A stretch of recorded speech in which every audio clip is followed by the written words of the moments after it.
کہ ہمارے یہاں کراچی کو جن حکمرانوں نے ادھر حکومت کی ہے وہ کراچی کے لوگ ہی نہیں ہیں. اور یہ ابھی سینسس کی بات کر رہے ہیں، اس میں تو آرمی بھی ساتھ تھی، تو اس کا مطلب ہے آرمی نے بھی گڑبڑ کی ہے، سب نے گڑبڑ کی ہے. تو آپ کون صحیح کرے گا؟ صحیح کون کرے گا بھائی؟ آرمی والے ساتھ گھر گھر پہ گئے اور اس کے اندر اتنے پرابلمز ہیں، تو صحیح کون کرے گا؟ بٹ آپ نے جو کام کیا ہے نا، یہ بالکل صحیح کیا ہے. کراچی کے اسکولز، کالجز، بینکس، یہاں کے بزنس کمیونٹی، ٹریڈرز، یونیورسٹیز، یہ جتنے ادارے ہیں، جتنے کراچی کے لوگ ہیں، سب کو نکلنا پڑے گا ایک ساتھ. جب تک یہ ایک ساتھ نہیں نکلیں گے کچھ بھی نہیں ہوگا. آپ مجھے بتائیں، صرف 55 ارب روپے، 55 سے 60 ارب روپے انفراسٹرکچر سیس کی مد میں سندھ گورنمنٹ کو پیسے ملتے ہیں، ایکسائز ڈپارٹمنٹ کو. کتنے؟ 55 سے 60 ارب کی. اور انفراسٹرکچر سیس کا مطلب یہ ہے کہ آپ کے انفراسٹرکچر سے گزر کے جو گاڑیاں گئی ہیں، یہ اس کے لیے ہے نا کہ وہ خراب ہوگا. تو یہاں سے تو کراچی سے نکلنے کے بعد تو موٹر وے اور ہائی وے پہ چڑھ جاتی ہے. تو کہاں کا انفراسٹرکچر خراب ہوا؟ کراچی شہر کا. تو کراچی کو کیا ملتا ہے اس میں سے؟ وہ کبھی سی ایم ہاؤس میں نے یہ بات کی تو بولے اس کو نہیں بلایا کرو آئندہ. ادھر یہ حال ہے، یہ حقیقت ہے، یہ حقیقت ہے.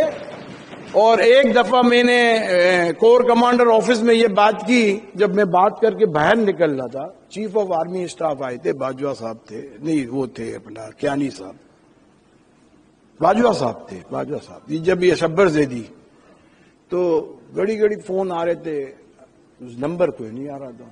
تو مجھے زبیر موتی والا نے فون کیا، تم کو فون کر رہے ہیں اٹھا نہیں رہے. میں نے نمبر ہی نہیں آ رہا، میں کیوں اٹھاؤں؟ بولا یار وہ ادھر بلا رہے ہیں، ادھر آ جاؤ. میں نے بولا یار میں تو فیملی کے ساتھ بیٹھا ہوں، میں تو نہیں آتا، میرا اپنا کیا کام. جب میں ادھر گیا تو مرحوم مہتاب چاولہ تھے میرے ساتھ، زبیر بیٹھے ہوئے تھے. میں نے ادھر سب کو، جتنے لوگ بیٹھے تھے نا، میں نے ان سب سے کہا کہ خدا کا واسطہ ہے کراچی میں ہی آئے، کراچی کی بات کرو، چمچہ گیری نہیں کرنا. آپ سب لوگ ایک تو تعریفیں کرو گے اور چمچہ گیری کرو گے. اچھا یہ بات میں نے کی ادھر، تو آرمی کے کچھ لوگ کھڑے تھے اور سن رہے تھے. پھر وہ آئے اور وہی جو فیڈریشن کے پریزیڈنٹ تھے انہوں نے وہی ہاتھ پھیرنے شروع کیے، سمجھے. مگر اس میں ہم مہتاب چاولہ اور ہم نے بولا بھائی ہم کو ٹیکسٹائل کی بات کرنی ہے، مجھے جلدی کام سے جانا ہے تو مجھے پہلے کرنے دیں. میں نے بادشاہت کی ادھر. جب میں اٹھ کے باہر نکلا تو مجھے ایک بریگیڈیئر نے بولا یار آپ کا کارڈ مجھے چاہیے. میں نے کیوں چاہیے؟ آپ نے بولا آپ کے پاس تو ہے سب چیزیں میری، اور میں کوئی آفس سے تھوڑی آ رہا ہوں یار، میں تو فیملی کے ساتھ تھا، وہاں سے آ رہا ہوں. تو مطلب یہ حال ہے. کوئی بولتا ہے تو اس کو بولتے ہیں آپ کا کارڈ دو، آپ کا یہ دو. مطلب سچی بات کرنا بھی گناہ ہے. کیا ہے؟ اور اس کا ایک ہی سولوشن ہے جو میں نے ابھی سمجھا ہے. دیکھیں آج یہ سرکولر ریلوے کب بنی؟ آپ مجھے بتائیں. حبیب بینک پلازا کب بنا؟ تو ہم نے تو جب سے ہوش سنبھالا ہے تو نیگیٹو گروتھ ہی دیکھی ہے. اور جس دن یہ نعرہ لگا ہے تم ادھر اور میں ادھر، اس دن کے بعد نیگیٹو گروتھ ہوئی ہے. آپ 4-5 بیسک چیزیں ہوتی ہیں جس پہ آپ شور مچا رہے ہو. میرٹ ختم ہو گئی. مجھے کوئی میری فیکٹری میں کہے کہ آپ سفارش پہ آدمی رکھو سارے، تو میں رکھ سکتا ہوں، فیکٹری چلا سکتا ہوں، سوال ہی پیدا نہیں ہوتا. آپ مجھے بتائیں کہ یہاں میرٹ پہ کتنے لوگ بھرتی ہوتے ہیں؟ پاکستان میں کتنے لوگ میرٹ پہ بھرتی ہوتے ہیں؟ آپ نے اپنے آئین کے اندر وہ سسٹم بنا دیا کہ میرٹ کو ختم کرو. میں اسمبلی میں کوئی 20-25 سال سے جاتا ہوں نیشنل اسمبلی میں اور سینٹ میں. وہاں میں لا میکرز جو دیکھتا ہوں تو میں سوچتا ہوں کہ یہ جو لا میکرز ہیں یہ ہمارا قانون بنا رہے ہیں. آپ ان کو دیکھ کے حیران ہو جاؤ گے. میں حقیقت بتا رہا ہوں. صرف آپ ان سے سلام دعا کرو اور آپ اپنا ایجنڈا دو، وہ پاس ہو جاتا ہے. یار آپ مجھے بتاؤ، جب اس ملک کے ایسے لو میکر ہوں گے تو لو کیا بنے گا؟ یہ حقیقت ہے. تو آپ کہاں کس سے مانگ رہے ہو؟ آپ کس سے امید لگائے بیٹھے ہو؟ یہ تو عوام کو نکلنا پڑے گا، اور ہر لیول سے، ہر جگہ سے. اور ایک ہی طریقہ ہے کہ یہاں ہی کے لوگ سب کچھ کریں، اور کوئی نہیں کرے گا آپ کے لیے. اور بالکل صحیح ہے، یہ مہم چلنی چاہیے، اور یہی آواز اٹھنی چاہیے کہ کراچی بناؤ. یہ کراچی، اب میں تو یہ کہتا ہوں کہ آپ مجھے بتائیں، زلزلہ آتا ہے پاکستان میں، سب سے آگے کون ہوتا ہے؟ اور ڈائریکٹ ان لوگوں کو ملتا ہے، گورنمنٹ کو نہیں ملتا، ڈائریکٹ جا کے دیتے ہیں. میں تو بولتا ہوں وہ لوگ بھی آواز، ان کو بھی اٹھانی چاہیے کراچی کے لیے آواز، کہ ہماری مدد کرنے والے تو یہاں بیٹھے ہیں. ہم تکلیف میں آتے ہیں تو ہمارے پاس یہاں کے لوگ آتے ہیں، چاہے افغانستان ہو، چاہے کوئی اور کنٹری ہو، کسی بھی ملک میں، مسلمان ملک کے اندر کوئی پرابلم آتا ہے، سب سے پہلے کون جاتا ہے؟ پاکستان سے کراچی کے لوگ. آپ مجھے یہ بتائیں، ایکسپورٹ کراچی کی زیادہ، ڈائریکٹ ٹیکس کراچی کا زیادہ، سندھ کا 95% ریونیو کراچی کا. کراچی کے ساتھ کیا ہو رہا ہے؟ ظلم بھی ہو رہا ہے، اور کیا ہو رہا ہے؟ کوئی، جب تک یہ عوام ایک ایک گھر سے لوگ نہیں نکلیں گے نا، جب تک یہ مسئلہ حل ہی نہیں ہو سکتا. آپ لوکل گورنمنٹ، یہ گورنمنٹ سب آتی تو ان کے انڈر میں، پروونشل گورنمنٹ میں آئین کون بنائے گا؟ قانون کون بنائے گا پروونس کا؟ ایم پی ایز بنائیں گے.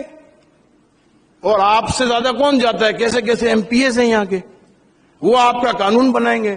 میں تو ایک بات کرتا ہوں، کبھی کبھی کوئی مجھے یہ بات کرتا ہے، میں بولتا ہوں آپ مجھے بتاؤ، ایک تاریخ لکھنے والا عالم دین ہو اور ایک تاریخ لکھنے والا ٹیررسٹ ہو، آپ کس کی تاریخ پڑھو گے؟ یار اللہ کا نام لو، کون قانون بنا رہے ہیں؟ کبھی آپ سوچو تو صحیح. آپ اسمبلی کے سارے آدمیوں کو چیک کرو، یہ جو قانون بنا رہے ہیں اس میں سے کون لوگ ہیں جس کے آپ جس کو سلوٹ کرو کہ یہ آدمی قانون بنانے کے لیے بالکل قابل ہے، وہ ہمارے قانون بنا رہے ہیں. تو ہم کیسے صحیح ہوگا ملک؟ آپ مجھے بتائیں کس طرح صحیح ہوگی چیزیں؟ مجھے تو نہیں سمجھ میں آتی. آج کل جتنے بچے ہمارے پڑھ کے آتے ہیں، بچے انڈسٹریلسٹ کے ہوں، بزنس مین کے ہوں، ٹریڈرز کے ہوں، باہر سے آتے ہیں، تھوڑے دن میں بھاگ جاتے ہیں. تھوڑے دن میں میں ابھی ریسنٹلی شکاگو گیا تو ہمارے دوست، ہمارے کالج اسکول کے دوست وہاں شکاگو میں مجھے ملے. وہ اتنے خوش ہوئے مجھے دیکھ کے. بولا ہر روز مجھے دیوان پہ آ کے وہ سبب سے لے جاتے تھے، اور رات کو 2 بجے تک. بولا یار ہم تو اب سب ریٹائر ہیں، بچے کام کر رہے ہیں، ہم 2 3 بجے تک بیٹھتے تھے. اور میں 15 دن تک بیٹھا، اور 15 دن وہاں رہا. اور مجھے کہتے تھے ابھی ایک کی بیٹی کی شادی ہے، مجھے فون کر رہا ہے جاوید بھائی آ جاؤں. وہ بیچارے روتے ہی رہتے ہیں کراچی کے لیے، سب کراچی کے لیے روتے رہتے ہیں. اور آج یہ اگر صحیح ہو جائے نا، چائنا جب اپنے صحیح ٹریک پہ آیا تو پوری دنیا سے چائنیز آنا شروع ہو گئے چائنا میں. اور جب وہ چائنا میں آئے تو چائنا کا گراف یوں کیا. اور میں بولتا ہوں کہ یہ اکیلا کراچی جو ہے نا، یہ جتنا باقی پاکستان ہے نا، ایسے 100 گنا پاکستان ہو جائے نا، اس کو اکیلا چلا سکتا ہے. یہ کراچی وہ شہر ہے، یہ دوسرے ملکوں کے لوگوں کو جب چلا سکتا ہے. ہم چھوٹے تھے تو میں آپ کو بتاؤں کہ ہمارے محلے کے اندر بلڈنگیں تھی چھوٹی چھوٹی، تو کراچی یونیورسٹی میں فلسطینی، ملیشین، انڈونیشین، سب جارڈنی، کتنے لوگوں کے کنٹری کے لڑکے یہاں پڑھنے آتے تھے یار میڈیکل کالج میں. کہاں گئے؟ آج وہ دبئی میں ہمارے بچے پڑھنے جا رہے ہیں. تو ہم تو نیگیٹو گروتھ پہ ہیں کنٹینیو. اور جب یہ 4-5 چیزیں جو تباہی کی گئی، انڈسٹریلائزیشن کو ختم کیا گیا، تباہی شروع ہو گئی. ایجوکیشن کو نیشنلائز کیا، تباہی شروع ہو گئی. میرٹ کو ختم کیا، تباہی شروع ہو گئی. بینک کو نیشنلائز کیا، تباہی شروع ہو گئی. رہا کیا پھر اس کے بعد؟ آپ نے تو سب بیسک جو فاؤنڈیشن ہے وہ ساری ختم کر دی. اور میرٹ ختم کرنا کسی بھی ملک کے اندر وہ تو کینسر ہے. اس سے بڑا تو کینسر کوئی نہیں ہے کنٹری کو تباہ کرنے کے لیے. حقیقت تو یہ ہے. آپ مجھے بتائیں, میں سائیڈ انڈسٹریل SIT کے بورڈ پہ ہوں, وہاں ان کے پاس ماسٹر پلان نہیں ہے, ان کے پاس ٹائٹل ڈاکیومنٹ نہیں ہے. 7-8 انڈسٹریل ایریا ہے. میں نے بولا بورڈ پہ, بھائی آپ کے ٹائٹل ڈاکیومنٹ کہاں ہیں, مجھے دکھائیں تو صحیح.